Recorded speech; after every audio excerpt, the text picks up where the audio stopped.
I'm Donnie Hall from Kaplan Fox. In week 7 of the 25 Red Flags weekly series, we're breaking down why fraud is contagious, how one bad actor can infect an entire portfolio, and what institutional investors can do to contain the damage before it compounds. Most investors think about fraud as a single stock event. One company lies, one stock collapses, case closed. But that's not how real damage happens in institutional portfolios. Fraud spreads. It moves through suppliers, customers, lenders, joint ventures, and shared management teams. Public companies don't operate in isolation. They exist inside ecosystems, supply chains, financing structures, shared vendors, and overlapping executives.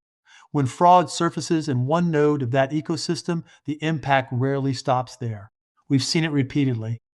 A fraudulent distributor inflates sales for multiple manufacturers. A single lender props up several distressed borrowers. A common executive or board member brings the same aggressive practices across companies. By the time the first stock collapses, investors are already exposed elsewhere, often without realizing it. Fraud doesn't need conspiracy, it just needs connection. Consider a case involving a large institutional investor with positions in three mid cap industrial companies. On the surface, the holdings look diversified, different products, different geographies, different management teams. What the investor missed was a shared dependency. All three companies relied heavily on the same regional distributor to report end market demand. That distributor was falsifying sell through data to secure financing. When the fraud was uncovered, revenue across all three issuers had to be restated. The result? Three stocks declined between 35% and 60%. The portfolio impact far exceeded any single name risk model. Diversification failed, not because the investor picked bad companies, but because they ignored shared exposure. Institutional investors can detect contagion risk, but only if they look horizontally, not vertically. Here are the most important signals. 1. Shared customers or distributors. High revenue concentration tied to the same third party across multiple holdings. 2. Common vendors or service providers, especially in areas like billing, logistics, or IT systems where manipulation can scale. 3. Overlapping executives or board members. Aggressive accounting philosophies travel with people. 4. Identical accounting practices. Similar revenue timing, reserve policies, or non GAAP adjustments across unrelated companies. 5.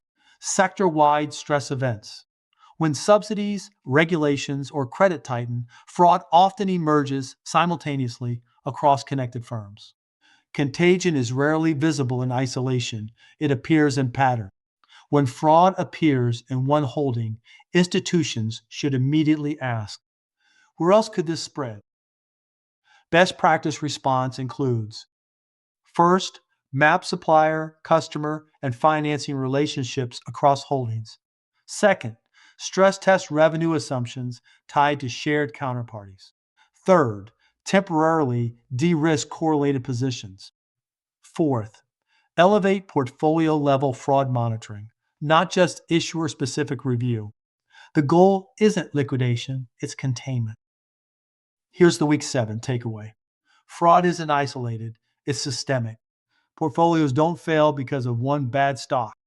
They fail because risks overlap where investors don't look. Institutions that treat fraud as a network problem, not a headline problem, protect capital more effectively and respond faster when trouble emerges. I'm Donnie Hall from Kaplan Fox. This was week 7 of the 25 Red Flags weekly series, Fraud is Contagious. Next week, we'll examine auditor changes and why frequent switches are one of the most overlooked warning signs in public markets. Thanks for joining us. Stay disciplined, stay curious, and always look for the connections others miss.